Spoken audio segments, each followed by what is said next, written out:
bans, actually, throughout this first round. In fact, this is the same draft so far. We saw the Xayah and the Wukong picked up for JDG in their first round as a response to this Jax. Wonder if this is now going to be a change coming through into the second round of bans, or maybe, as we said, a change for Meiko on his support pick as well. He picked up the Lulu. Maybe that'd be a difference. It's going to be a change for both of them. So it is going to be not the Xayah and the Lulu, it is going to be the Lucian Nami, which has fallen off a little bit in priority in the LPL, behind Aphelios lanes, behind Zeri, and of course behind the Xayah Rakan as well, which will almost certainly be locked in by JDG. See how this one's going to go. I think a lot of people in the League of Legends community not fans of the Lucian Nami anymore. However, while it does have a pretty negative win rate globally, and it is technically a negative win rate in the LPL, it is only just negative in the LPL. And crucially, when you look at it in isolation against lanes like Aphelios, it's actually a positive win rate. So it's all about the context. It's bad against Zeri, and it's bad against Varus, but against other lanes, it can work very well. And EDG, they needed more power in the mid game. Lucian Army will certainly give you that. That it will, and it allows Leave to be very aggressive in a way that maybe the Xayah shouldn't have been in that last game. But yeah, I completely agree. I think that a lot of people have tainted the vision of Lucian Nami by watching a lot of teams that don't know how to play around that first item spike. In the LPL, with our very top teams, we know how to play around item spikes here, on the whole. We've got a lot of these teams which really know how to make the most out of these two champions. It can get a little bit blitzed in lane by the Xayah and the Rakan because their level 1 is actually very, very strong as well. We're getting through into our second round of bans, though, which are, of course, going to be a little bit different. Knight is not going to get that Ahri again. He's one of the very best Ahris in the world. Showed it in that last game as well. EDG were left floundering with that one. On the other side, though, EDG going to get denied some of their engaged junglers, so that's going to be the Sejuani banned. I'd imagine the Vi is going to get banned as well. No, it's actually going to be the Lee Sin instead. I want to see Syndra left open here, because while it's not super meta, Knight Syndra is legendary. We've seen it a great many times, He's specifically won the finals with that before. versus Yagao's LeBlanc, like legendary matchup right there. But FoFo, no slouch on the Syndra, no slouch on the LeBlanc himself. I would love to see a matchup like that in mid lane, where we've got these two players that are known for individual lane dominance. That is what made Knight famous. That is what FoFo was known for. Back in 2021, he was arguably the best laner in the LPL. So I would love to see a matchup in that mid lane that gives these mid laners the opportunity to really flex their muscle. There is a caveat with FoFo in lane, which typically has been he kind of needs his comfort champion pool. We talked about him hovering the Akali and then the LeBlanc being banned away in that first game.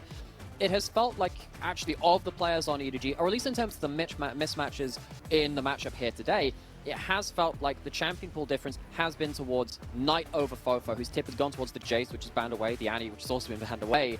And we're seeing him being left later into draft to try and find himself a champion which he is comfortable to play on into a full draft, which still fits his more niche champion pool. Yeah. It's like FoFo might just go for the Veigar once again, going for that scaling in the mid lane. Ability to lock down whatever it is that Knight goes for. LeBlanc available, Syndra available.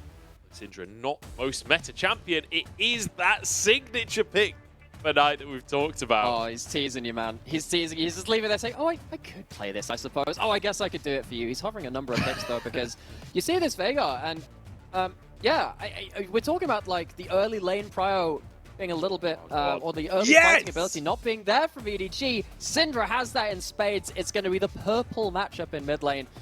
Dark Magician versus that Syndra.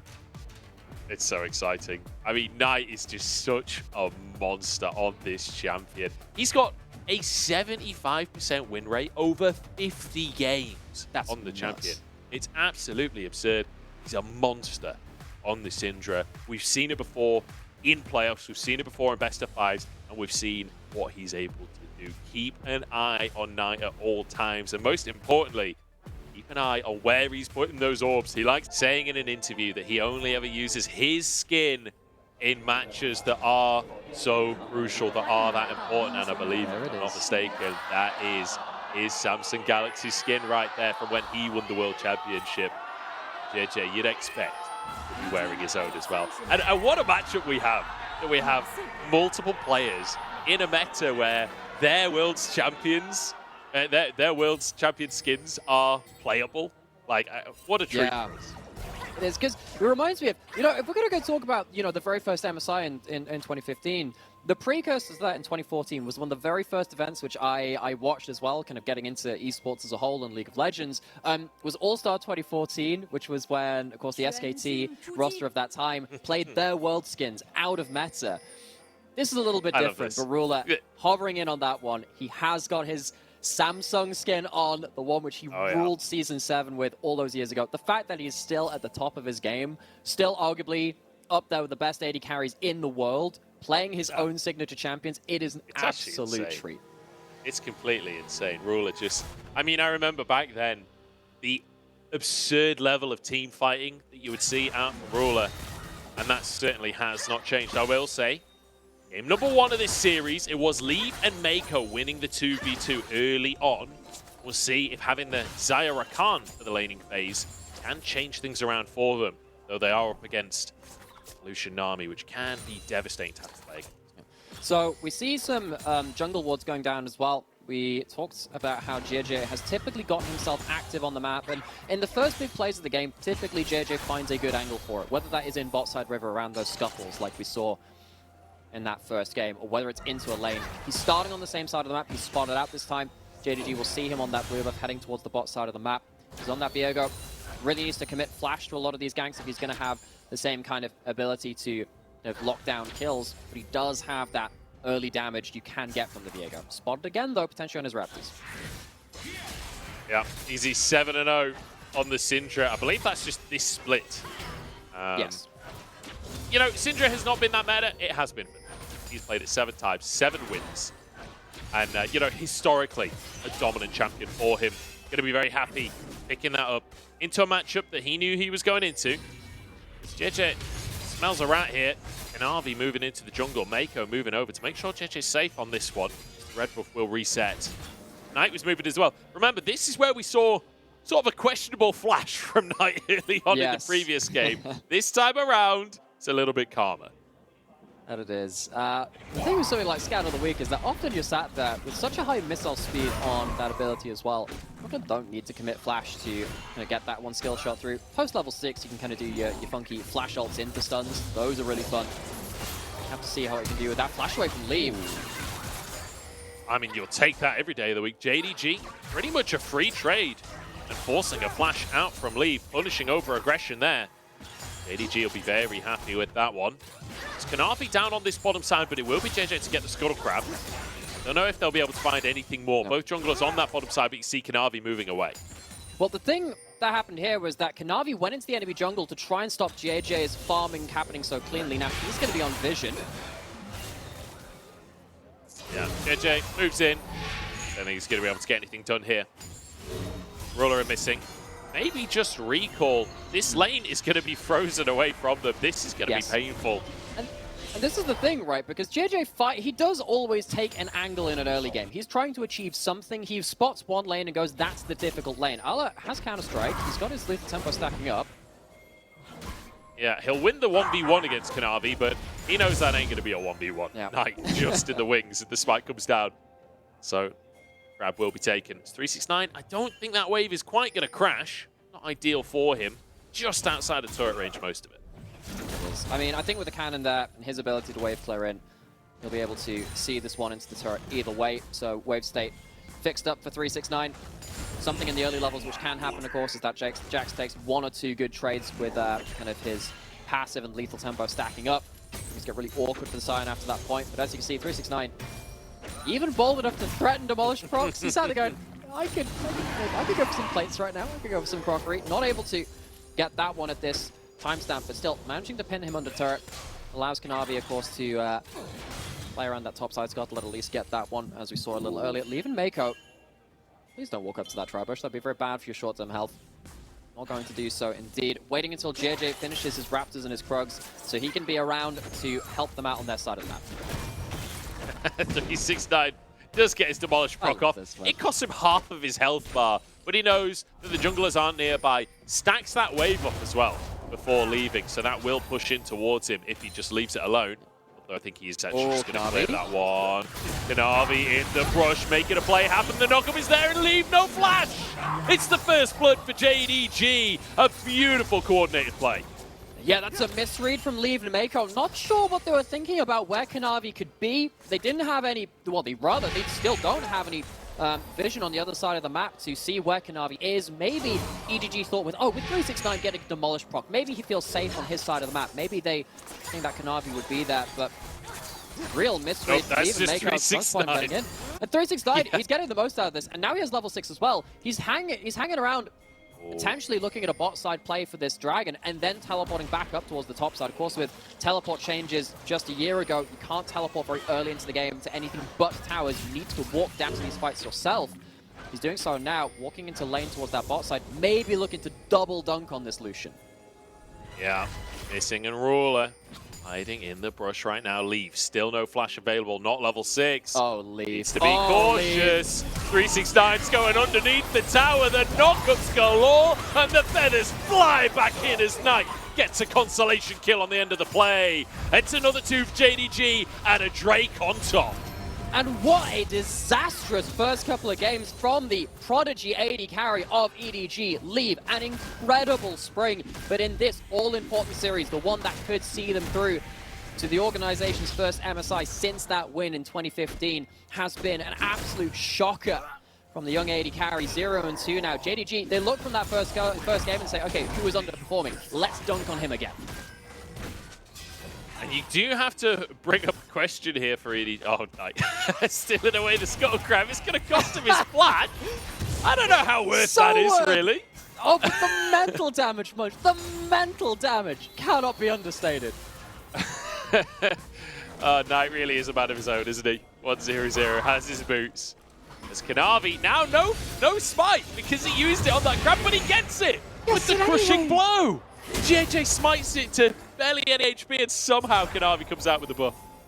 Oh gosh, EDG, for all we have talked about them recovering their early game, this is so annoying to play against, because now you're suddenly going, oh man, this Lucian, Nami, we want to play around their power spikes, get to an early first item, play around the bot side of the map until Ala's ready to take over his own side lanes. That's not going to happen. Maybe you could get an advantage on the Viego. And this last couple of smites happening, that makes it a little harder again, just puts you couple of 100 gold behind potentially where you would like to be. EDG need to really start settling the ship a little bit more, try and bring it back to even keel, because this is looking a little bit like JDG are inside their heads.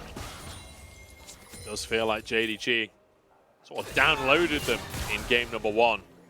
Lucian Army, remember, spikes really hard when you get that first mythic in, right? So let's not call it over just yet. It's a 500 gold lead. Remember that thing? It says like you wouldn't download a movie, you wouldn't steal a scuttle crab. That's what it feels like with JDG. They're in fact downloading and taking everything they can away from EDG. They have both downloaded the team and stolen a scuttle crab. It's a nightmare. The BBC advertising company in absolute shambles right now. Is Jiejie going to face check straight into Kanavi? Kanavi just kicks it one off straight away with the Cyclone. Jiejie will be taken down by Ruler, using the Feather Storm just to finish the job off. Another couple of kills coming in. That's 4 for 9 minutes in. This is such a good read from JDG to just see how Jiejie is trying to impact the map, see what mistakes Leave is making. FoFo walking up to Knight, maybe thinking he can get a kill with the Ignite. Oh, the big fist is there. One more Q would do the trick. Knight with the fancy forward. Can he dodge it? The ult comes out back at him. The auto is there. FoFo gets it. But at what cost? He's on the wrong side of the map and there's a monkey chasing him. We've seen this before at the end of the previous game. Kanavi chasing FoFo through the jungle, missing there with a heal as well for Kanavi. There's no way out for FoFo. He knows it. It's actually a flash from Kanavi just to make sure there's no execute. I mean, you're looking at this for FoFo. He gets a whole load of stacks with his passive for hitting enemy champions with abilities. He gets himself a kill. It is something much needed for EDG. You've got to take everything you can at this point. He also takes away Kanavi's flash and takes away about a minute of his time as well, chasing him down. It means that at least EDG get themselves a dragon, which by all kind of rights probably should be getting, since they're losing bot side this hard. A lot of things have changed from that game 1 to game 2. We criticized maybe the Lulu pick is something which didn't help EDG later on into the last game in terms of denying them some engage options. But it's given them ability to, it's lost them the ability to play through that laning phase. Luckily, FoFo picks up the solo kill, picks off, of course, Knight's or ever famous Syndra, gets something back for EDG. Really great stun to start that sequence of play off. The concern I have, though, is that, you know, we're praising FoFo for getting the one kill. Doesn't feel like enough comparatively to what Ruler's got in his pocket. Like you said before, Ruler, you know, we've seen a couple of struggles during the laning phase across the course of this split, but once it gets to the team fighting, if you can get him a couple of items, he's an absolute monster. And they've got him a couple of items. We're already getting to that point, so JDG feeling good. And remember, 1-0 up in the series already. Yeah. Coming out from that BLG series, not looking convincing, but today, they've turned it on. And the other side of this is saying, you know, we can talk about the laning phase worries, XYZ, whatever. When they do win lane, there are very few teams across the world even, I would say, that snowball as well from bot lane early laning phase leads, as well as JDG. Knight walking up does have the flash this time. Trying to use his first strike to pick off Meiko and leave. Just getting a lot of gold here. He just walks into V1 leave, trying to answer it, and Knight flashes out to safety. Great bait, mate. I'd rate that 8 out of 8. And he does, and he gets so much first strike gold from that too. Walks up and says, hey, this bot lane's behind. I don't need to be afraid of them. Does the damage calculation. Gets his team a kill as well. FoFo trying to at least stop JDG from resetting, stopping them from being able to respond to the cross map, which is the Herald on top style. Can they finish off the tower? 369 trying to defend. A TP comes out from Knight as well. And it's enough to deny the play here. So tower advantage still in favor of JDG just about. And you know, I just saw both 369 and Knight on my screen, and I very nearly called them top esports. That is, I don't think I'm ever going to get over that. I don't think I'll ever get used to this. There's just way too much history of these players, and you know, this is the kind of thing we've had with a lot of teams across LPL. We've had Xiaohu on Weibo, and I've been sat there going, oh, it's RNG. No, it's not. No, it's not. These players aren't on the same teams anymore. Heck, the longtime mid laner of EDG, all the way back from 2016, Scout, he went to LNG. Similar things there. We've had a real revolving door, particularly this year, of teams finding themselves in new eras, rebuilding. And it feels like these two teams on your screen are the teams which have been the successful rebuild. JDG, as you're saying, they've been taking players from top esports, taking some of these great names. EDG finding themselves a very different project, trying to find themselves into a fight. Jiejie taking half of his health there. Not a trade he wanted to have. Yeah, you're absolutely right in that JDG becoming 2020 top esports at a rate of 1 player per year. 369 last year, now 9 this year. But so far, looking a lot better than that, because those finals in 2020, they went the full 5 games. Right now, JDG, they can maintain a form like this. They're not looking like they'll be losing games. This is absolutely magnificent. And, you know, talking about the franchise players for the teams, we've been talking about the roster changes. The piece that hasn't been changing for either is that jungle role, right? Jiejie and Kanavi. Jiejie, the world champion, alongside his team, and Kanavi has been the linchpin player for JDG for a long old time now, as they hammer away in this mid lane. Maybe they'll be able to finish this one off as the knockup comes on through, but missing. Dashes back to his team. They need to finish this tower. Finally goes down as 369. Looks for a little bit more. Big damage, forced to flash away. Ala behind enemy lines here. Ruler could be in trouble. Featherstorm still available, but Knight goes down instead. Kanavi finds space on the back line. But in the meantime, Ruler just doesn't have the damage. Finally takes out Ala, but it's 2v1. And EDG back into the game.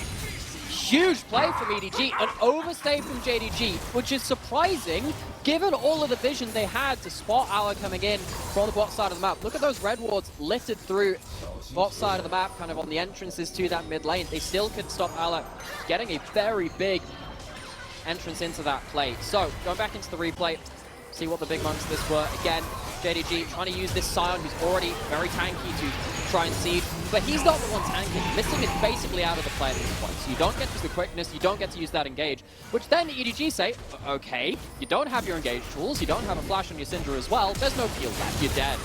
JDG feels like that kind of misallocation of who's tanking that tower stopped them from having the same tools to really be able to team fight with. Ruler does manage to sweep up Ala at least. A bit of revenge there for his mid laner. It's 5-0-1. That is really terrifying. Bit terrifying. But Ala, I mean, Ala looked pretty good on the Jackson game number 1. Like, he was not in a position where he could really have that much impact individually, but Mechanics looking on point today and desperate to find his team opportunities. Was able to do so there. And FoFo looking for opportunities on tonight earlier as well. It feels like both the solo laners of EDG now finding an individual opportunity to take Knight out of the picture. We're not really talking about Jiejie in the same regard, though, which I think a lot of people will be surprised about if you've been tracking EDG's journey. It has felt like Jiejie has become the best jungler in the LPL, or rather returned to that kind of advantage as well. Thinking about how well he did in his Worlds run as well, we know that this player can have such a good run of form. Back to those solo laners, though. Alan's sat there going, well, you're not going to go push down here. I don't have vision on this side of the map. Why would I push out beyond my safe boundaries? Holds that wave at tower, pulls Knight down to try and push that back in. See how EDG play the map, knowing that Jax is going to be slow pushing this out at best. It's a Drake of Peace as well, with Cloud Soul. So I can't imagine that much dragon-focused action this game. As Knight will get a little bit of damage onto this tower, and his jungler nearby, but too much will come of that. It's JDG, they know they've still got the advantage. It's about 3,000 in their favor. As a TP actually going to be used by 369. Try and brute force the play. Demolish available, but 369 not going to go too far forward, not going to overforce things here. I think JDG will finish this one off, Ruler. One more auto will do the trick. It's a slow play, but JDG eke out another tower. This is a great response from JDG. EDG saying, well, I don't want to push this out on the with no vision on this side of the map. So JDG say, okay, bet, we'll just push it into your tower instead. You're going to keep it at tower. Gives us a way to hit that inner turret for free. As much as we've talked about this match, set it up as the brains versus the brawn, JDG, very intelligent response to how EDG were looking to set up a freeze in this bot side. And again. Oh. I don't know if Knight actually wins this 1v1. Depends if Ala can get close. Missed the stun though initially, and that means he will just have to back away. He's literally there fishing for stacks. He's fishing for splinters on the Syndra, just saying, hey, this is someone I can hit to get myself scaling up even more. There's the stun. Ala backs away. A bit more damage. That's an ultimate going to be used as well by Knight as Meiko arrives. Knight realizes he's bitten off more than he can chew. He has. Gets some first strike gold, gets some splinters out of the Syndra passive. Decides, okay, overstayed a little bit now. But JDG, knowing that Meiko has had to respond to that bot side, will have a numbers advantage towards that top side where the second Herald has spawned, going to pick that one up. And now you're looking at some very difficult scenarios for EDG again. Because if they are going to continue on with this philosophy of saying, hey, we just want to leave Jackson a side lane to individually either freeze and deny something from 369 or win that matchup, then you have to be aware of where that second Herald is going to be dropped. Maybe that gets dropped onto this mid lane in a turret. Maybe it gets dropped before the next Dragon spawns or the next Baron kind of comes up on the table as well. EDG needs to be very aware that JDG have a power play in pocket. And it feels like every single time we swap to a different player on the map for JDG, they're taking a tower. Like we've seen them managing to pressure that bot tier 2 tower. We go up top side. 369's getting a tower. It feels very reminiscent of game number 1, where they were just moving around the map, taking every single tower. 369 could be in trouble here. If they have the damage to actually bring him down, it's a good block, ultimate from ultimate, but he's still got 2/3 of his health. He's chilling. Does Divine Sender or no? Not able to cut through that tanky Sion, which has been a very good blocker pick for JDG. EDG, we were worried from game 1 about how not necessarily the individual matchup was going between the Jax and the Sion. I mean, in this case, of course, 369 doing very well in the individual matchup again. But we thought, hey, isn't this just adding too much of a frontline difference between the two teams? These AD carries, they're not doing the same job. One of them's hitting a lot more squishy members than the other one. We're finding that yet again. EDG, 2 games against the Sion. I wonder if they start having to thinking about taking away some of these tank options. Jiejie, probably checking that brush after the sweep, but some information from it. Clearing through some vision again. JDG continuing to keep their vision line very, very solid. Yeah. And I feel like we need to... Oh, hang on, lead going in. Onto missing hit. Cullen going to be used. I was about to say we need to revisit the conversation of EDG's bottom lane. They've both got mythics. Leave immediately tries to use and abuse that fact, but it's a Rakan. It's so difficult to punish a Rakan. Same can be said for the Xayah with that Feather Storm. Like, who do you really focus? 369 certainly can't be the target. And if you go too close to Knight, you might get one shot yourself. Yeah, I was just wondering that myself, because you think about EDG, they gave themselves a bit more mid-game potential to play through with the Lucian Nami, but it's also 3 kills in the negative for the Lucian, 2 for Meiko as well. It just puts you behind these power spikes. And as much as we kind of set things up to say, hey, I know you're all tired of Lucian Nami, but we've got really good teams at playing it through here. JDG put it behind before it could ever get online. And now, you come around to this conversation of who do you target now? Because you're behind with the Lucian Nami, because the front line is ahead from JDG, those targets become very, very hard to isolate. Certainly do. JDG happy to just stay as a team and make that as difficult as possible. Another Drake will go their way. They're 5,000 gold up. And it feels like for JDG, you know, I'm sure there's a lot of people tuning in off the back of LCK watching today and saying, what the hell? LPL, I was promised non-stop action. From JDG's perspective, you've already got 5 kills on Ruler. Like, you're ahead. You've got a Sion that's scaling up. There is no need for action. If you can avoid it, all the objectives are yours for free at this point, unless EDG does something about it. So the gloves are on for EDG here. They're the ones that have to make things happen. Yeah, and the thing for JDG, also to kind of add on to this point as well, they have the gold they need, and they also don't want to push too hard and get themselves flanked. You can see if JDG push too far forward, there are a couple of wards which maybe Ala could make another big flanking play off of. He kind of needs to. You don't really want to be playing Jax straight down the middle of a team fight into a Sion, into Xayah Feathers, into the Syndra Orbs. JDG love taking one-directional fights where they can play front to back. So JDG, again, it just works very well for them to just keep trudging along, get themselves items. 3 items now picked up for Ruler, who picks up the rapid fire cannon. Zeal item in place. It's going to be even more annoying for EDG to deal with. Now, Xayah can have more movement speed from that item to get away from the initial engage. They just need to keep playing it as it is and make sure that EDG do not get ways around their front line. So, you say that they don't want to have one-directional fights. Is that because they don't know that they're beautiful? Is that where we're going with this one? Or? You did not. No. I actually went to school with Louis from One Direction. Oh yeah, I'm not going to lie. I watched far too much rock and battle listening growing up. I did not really vibe with that. I don't know any of the members. Not my favorite music. Sane one of the members? Was that the guy that left? I could not tell you. I just know Louis because... Do I know? I'm now going to claim that I now know more about One Direction than you do because I know that fact. You know what? That's a claim that I'm happy for you to have. I'm not going to contest that one. I needed that today. It's a small win. What, is it a win? Are we calling that a win? I'm not so sure. We'll get back to you on that one. Get back to you. But the One Direction of these team fights, as we said, works in the way of JDG. Because if you're playing into a Sion, he's got the Jack Show, he's got the 75k, he's not behind the game. That works so well for them. Because when you're dealing with that as a Lucian, who doesn't have anything like a Lord Dominus Regards coming out, you stopped up for a Dirk, which puts you behind that build as well. You've basically gone into that Dirk to say, I want 1 to 2 item out power spike.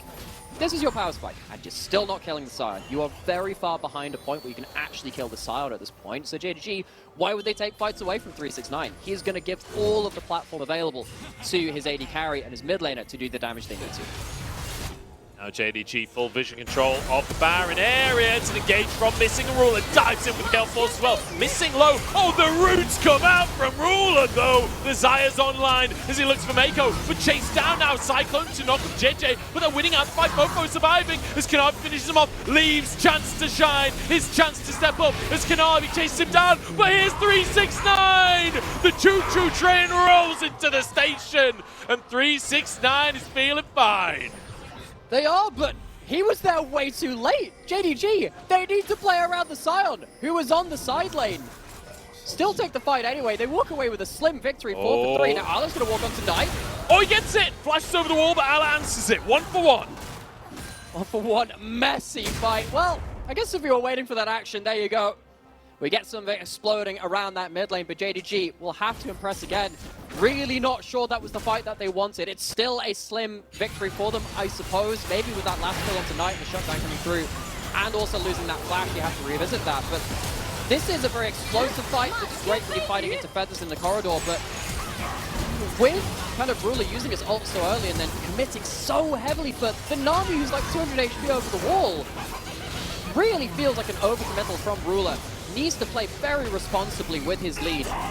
Despite 369 being able to join this play, the damage is already done. You've lost your bot lane. They're playing away from it. Now they're finally joining up their AD carry with their top laner. This looks better for them. Jiejie's here. This could be a 50-50. This is not a good situation. Jiejie forced away by 369. They're just going to take the Baron. EDG caught with the pants down. And now FoFo knocked up by 369. Scatter the Weak is there as well. FoFo gets a shield. Oh, but Knight Sonya's against the ultimate. Jiejie trying to survive. Knight will do so. No, taken down in the end. Kanavi in the middle of everyone as Jiejie falls and the rest of the team charging in. Ruler with a double kill and JDG want to find more. Do they have the engage? Kanavi trying to close the gap is missing. Looks for his knock-up, looks for his moment. Ruler with the unofficial triple kill. They got the Baron and they got plenty more on top. Look at this fight. Look at the last fight. Look at this fight again. 369 is ruling this game. Of course, his Ruler in the bot lane has so much more ability to fight through these one-directional, fight behind your front line kind of affairs when the Sion is there. JDG, they take the Baron, they take themselves to one fight. Yes, they lose Knight in the process of it, but the frontline difference is far too much. This Sion was something that we were afraid of for EDG, playing against it after the first game. They let it through again. 369 is ruining the game for EDG yet again, because you look at how FoFo has to give his life for just one turnaround kill, and that's most of your damage they're gone. After that point, EDG, they are really struggling to win these 5v5s. Certainly are. Feels like Ala and FoFo against the world here because, you know, FoFo in the previous fight, his stun was really what set everything up. That time managing to trade out, Knight managed to put pressure on. And just not able to do much more than that. How much more can you do when you're this far behind? I mean, it's a 7,500 gold lead almost. Now Ruler will be able to just take this Drake by himself. That'll be the third Drake in a row for JDG. And they've already taken bot and mid tier 2s. They can just start to look towards inhib. Still a minute on the Baron. They've not really done that much Baroning so far. Or maybe they did during the replays. Big stuns coming across. I don't think it'll lead to an actual fight for now. Looking, they're sieging. Again, 369 is here. Very easy to engage for JDG. I was wrong. Jiejie engaged on Kanavi, low on HP, but escapes with his life. 369 bubbled, caught in the baby cage. Missing low, but escapes the culling. 369 is tanking forever and still walks away as Ruler dives in with a Gale Force and finds one for himself. The mid inhib is down. There is a cannon minion, but because of the Baron, it won't actually tank the towers for them. It won't get rid of the backdoor debuff. Ala wants to get in. Ruler is low on HP right now. The Featherstorm is out. Ala forced away. And now another minion wave is there. JDG, 15 seconds of Baron buff to work with. They need to take these towers down fast. Ruler is there, hammering away. EDG, desperate to hold on in this series, but another pick goes the way of JDG. The stuns are there. Ala forced back onto Fountain and taken out of the picture. 369 slamming it down. 20-8 at 28 minutes.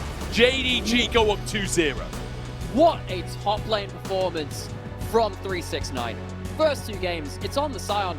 We've talked about how the LPL, it feels like the top teams in the LPL, it has been determined a lot about their performance of their top laner. Most of the time we've meant that in terms of Jax games, in terms of Kennen games, in terms of something like K'Sante as well. The Sion in this series is now, I think, a must-avoid pick for EDG. I don't think you can allow 369 to have this. It has had far too much ability to stop Leave having any impact on the game. That's another conversation. Leave has also had a very difficult first two games so far. But that top laner for JDG, incredible performance in 2 games. Yeah, 369, just give him Sion, and he will absolutely cruise through this series. I can't believe it's 2-0 to JDG. I was so sure. After game number 1, I was like, okay, EDG, rough first game, some things to work on there. But game number 2 will look different. And it was a very different draft, but still not able to make things happen. Not able to have that same impact in the early game that we were hoping to see, especially with that Lucian Nami. And I mean, the fact that Ruler got so far ahead so early on in the game, I feel like that kind of murdered EDG's win conditions. And the reason he could get ahead was, 1, Kanavi read Jiejie. Part of it was reading the mistakes from EDG's bot lane as well. But when Leave walks up to that bush a little bit too soon, after he's lost his flash already, gets dunked on, and then the Sion comes down and dunks on him again, that's the Lucian army effectively out of the game. They are way behind where they need to be. Never even got to a last Whisper item in that game. So the Sion never had to be worried really about the Lucian's impact on him. Ruler had an insane game yet again. It feels like we've seen this from Elk as well, where you look at the damage coming through from the AD carry, but the story behind that is a supporting cast of big moments to set that AD carry up for success. Yeah, absolutely. And I think Ruler playing on a knife's edge in a lot of these fights, like flashing over the Raptor pit to try and As historically he's individually always done. win that fight. Like, I think a lot of people will criticize that fight individually for being aggressive in that moment. But being aggressive in the right moments is what separates good from great AD carries. And I think Ruler today, like, looking absolutely fantastic. Yeah, because the thing about Ruler is that actually, so I'm going to take that back a little bit when I said historically he's always done that. Historically, he's played on the knife's edge in terms of playing the safest but most effective he could possibly be. We might have given him something a little bit new from the LPL in regards to just going over the wall and trying to win fights on his own. That's been something he's done in Spring a bit more for himself. And in that one fight, it did feel like as though that was a little bit too far. But the fact that he feels confident enough to do that, for me, I'm very excited to see what Ruler can do with that new stage of play as well, when he has been given so many resources, when he has been doing so much damage. Huh. Knight did the most damage. I was literally about to say it felt like Knight actually had quite a quiet game on the Syndra. I guess he wasn't getting the kills, but I mean, during these fights, he was obviously doing a lot. How much of that game was the one shot onto Leave in the around the Nexus, where it's just a blink and you miss it. Leave is gone. Knight has removed him from the game. Did feel like Knight, later into the game, it did feel like a couple of those big ultimates came through, which probably were the majority of that damage coming from that. Of course, earlier into the game, FoFo, it felt like was having a decent impact. Got the solo kill onto him for EDG's very first kill of the game. FoFo on this Veigar has had some power, but it has felt like it's really the bot side of the map, the bot lane, and Jiejie, who have been leaving a lot to be desired in terms of their ability to fight early into the game. Phenomenal stuff. And honestly, I'm kind of knocked for 10 here. Like, I'm not really sure where to go from here, because JDG... New cricket roll, knock for 10. We unlocked a new rule. Just roll with it, roll with it. I don't know cricket. It's I couldn't remember the actual phrase, but like JDG versus BLG versus JDG today, two very different teams. And I'm excited. If this JDG shows up for finals, I don't know if anyone can take them out. We'll have to see if they can finish this series off, because EDG certainly